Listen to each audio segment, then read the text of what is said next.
Hello. So I've been still, deciphering the Book of Two Ways, and well, let's see. This is actually was wondering if there's a connection between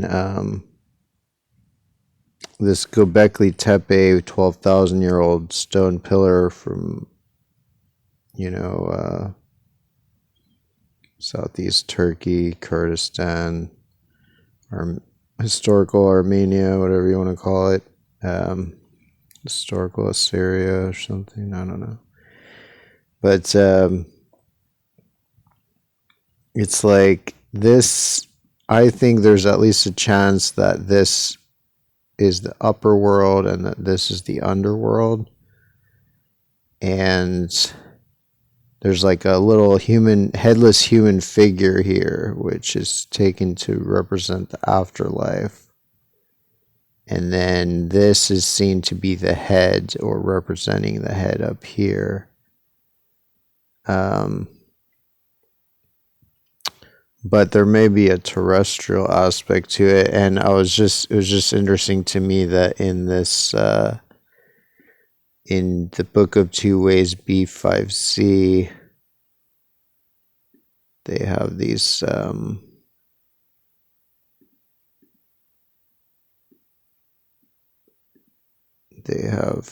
figures of, there's this figure here who looks like Orion with the way he's positioned, and I'm not sure how that is.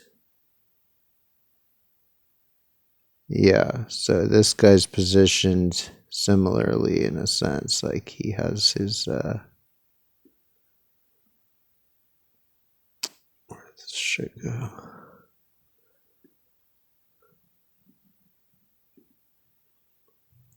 Both these figures have their right arm raised and their left arm lowered, and both of them have their knees bent towards their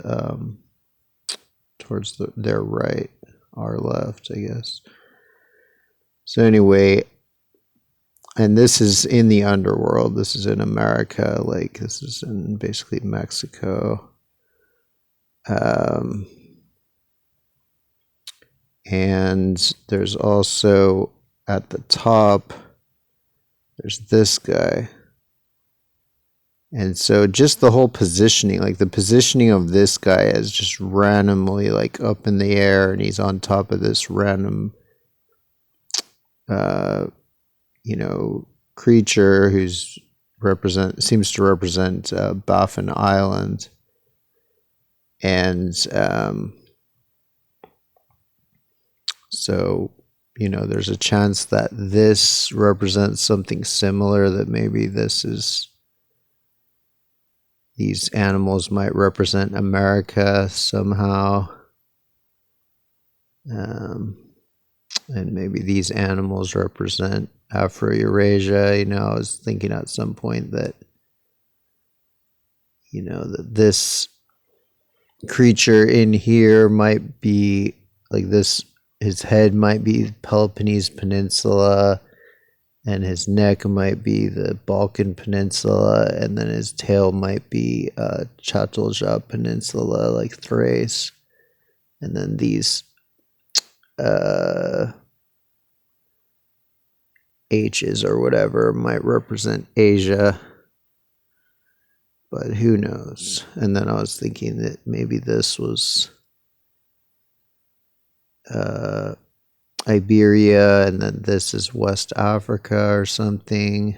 But then I'm not sure what this would be. Maybe this is West Africa, or Southern and West. But who knows? It could also be all celestial.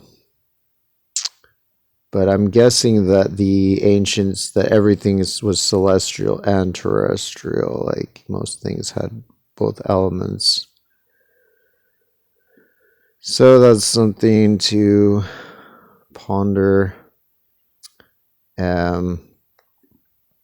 This is I think another way that they represented America um, as a goddess, that she was.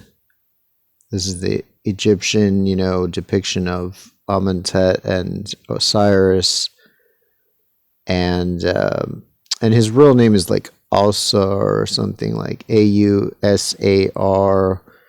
or something like that. So there may even be a connection between, like an etymological connection between that and the name Asia, but I don't really know. Like, but I'm pretty sure that he is Afro-Eurasia and that she's America, and that's why they're seen as, she's kind of like the wife, and because she's smaller than, America is smaller than Afro-Eurasia, which is why he's fatter than she is, and he has like, bulkier elbows and shit than her, and a longer hat than her and stuff. And so could be that his head is like Siberia, or eastern Siberia, and that his shoulders are around here somewhere, like maybe China is one of his shoulders, or maybe these are both shoulders. Because I know in this part of the map in the Book of Two Ways, it does refer to the shoulders of Osiris. It says, like, I have just passed the shoulders of Osiris or something. The maps pretty much make clear that Osiris is Afro-Eurasia. I mean, there's not really another way to interpret it. Like, the Book of Two Ways says Osiris is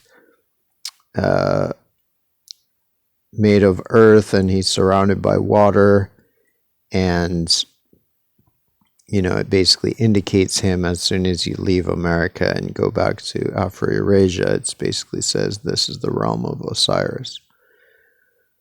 And so, there you go. This kind of shows that it could even be that the way they're positioned is even based on how they're positioned here, like that they're kind of sitting down the way South America kind of goes at that sort of angle, and so does Africa.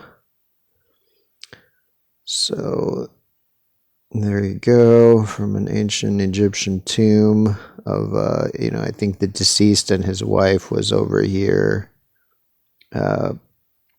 praying to them, basically. So that's a cool find. Here's another picture of Baja California, my local and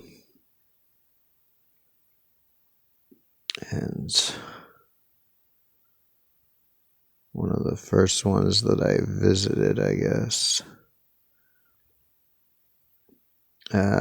Well, I went visit Britain before that, so that's British Isles, so that's another Been here one time. I went here when I was like 15, I guess, 14 or 15. Got good and drunk, they sell you cheap beer, they don't card you or anything, so that was fun for me. Cheap weed.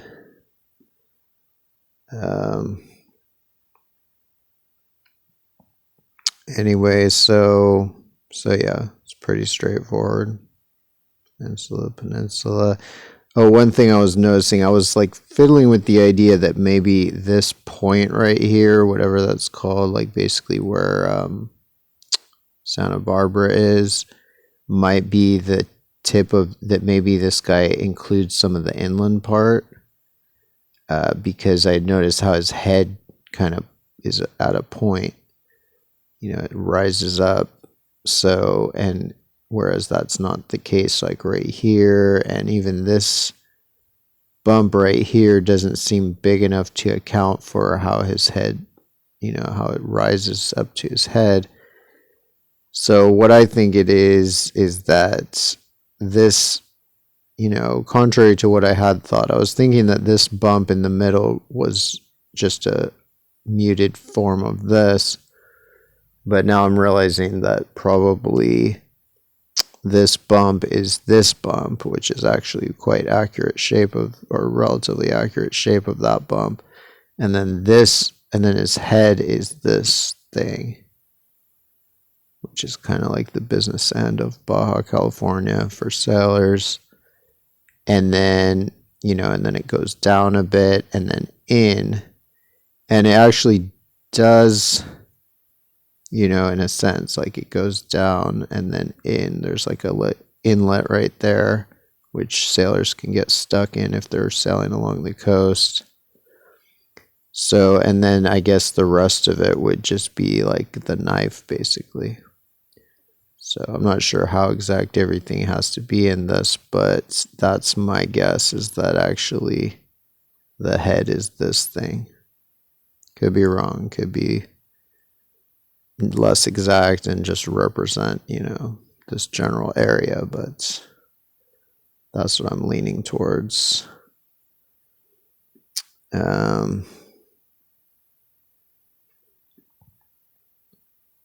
So here's this one, the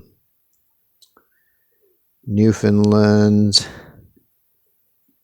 And like the fact that Newfoundland is flipped, that you have to, a lot of these are flipped, like the, I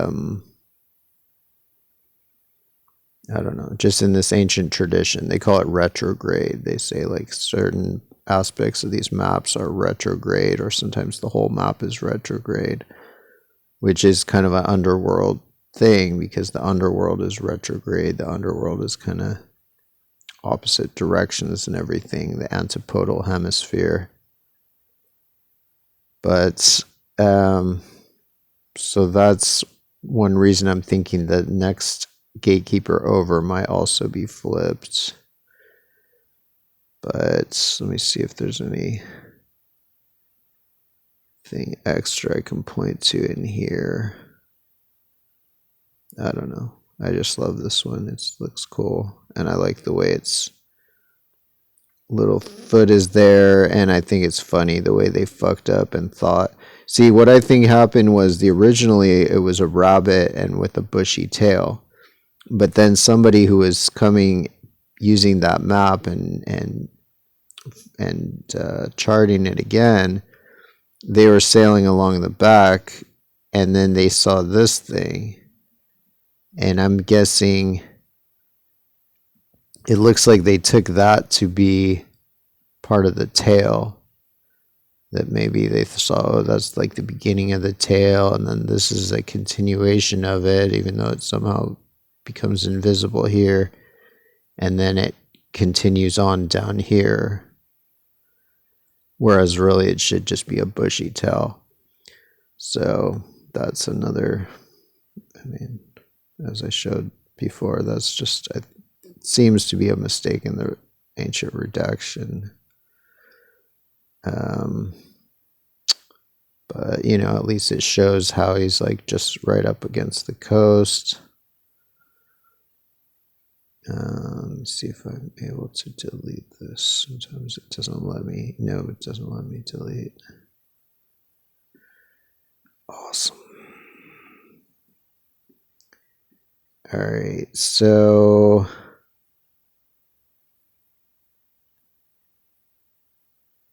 let's see.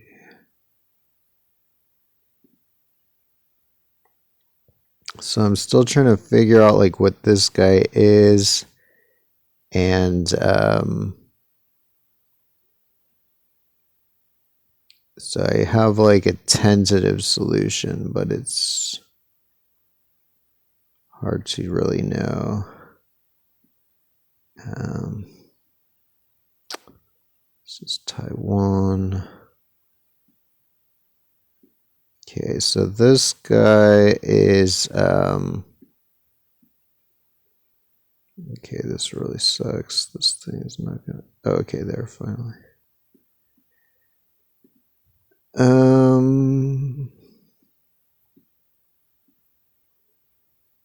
So this guy is in the southern, furthest southeast gatekeeper that's like in the that's inside the coastline of South America. So Rio de la Plata, and apparently it's like has some other name in English. People call it the Palatine River or the some other stuff. Basically means the Silver River. Um, and it's no doubt due to the color here. And but I figure I'd just use the Spanish because it's in between two Spanish speaking countries. So, and it's interesting that virtually all these gatekeepers are still the borders, the modern borders between countries. So this is no exception. Argentina and Uruguay. And so I had already thought that this is either, like, I knew that it included this, or I assumed it probably included this, but I wasn't sure if it was based on the shape of this bay or, this kind of estuary, or if it was based on the shape of the inland kind of wetlands that it leads into, which also in a certain way are shaped like similarly.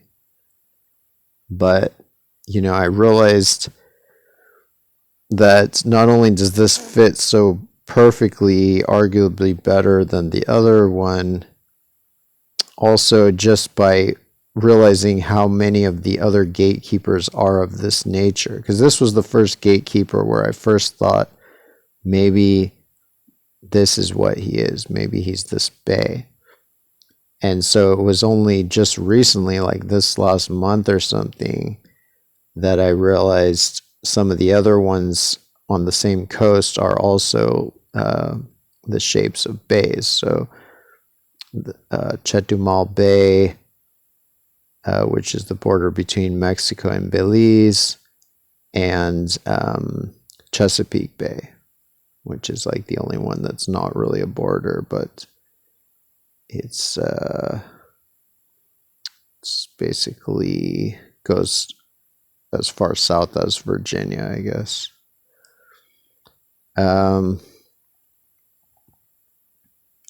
So maybe it's the border of Yankeedom or something. So anyway, I'm just glad that I got a good comparison of this. I already had had some comparisons of this, but I don't think they were as good quality. Like, this is the best quality photo of this that I have. It's from a photo online. So, and this is a good quality photo of this. So this is by far my best comparison of that gatekeeper. Rio de la Plata. I forget what his name is, or if he's even named in it. He might not actually be mentioned in it, just painted.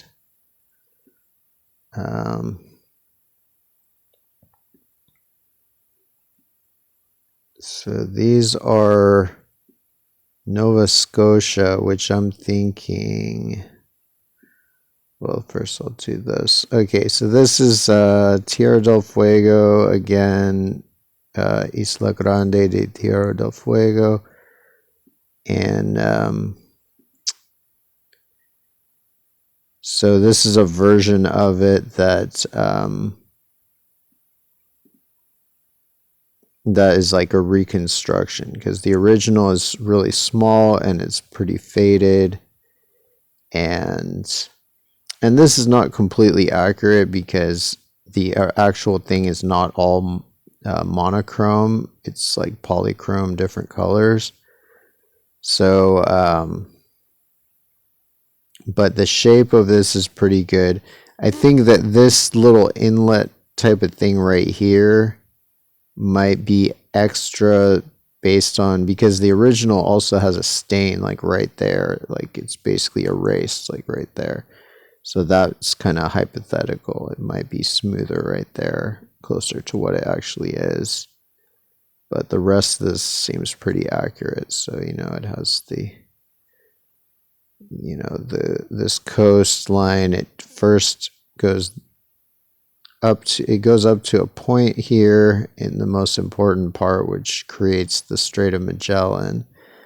And then it curves around this way, and then it curves back in and then back out. So that's like this. Goes first in, then out, then in, then out. And, you know, it has these different bumps and stuff on here, like this peninsula here. And it has this knife, which seems to be this whole part of Tierra del Fuego here. And its feet might be like this guy and like this or something like that. So there we go. Tierra del Fuego, and there's the coast of South America, which in this case, he's really far from the coast just because this whole part is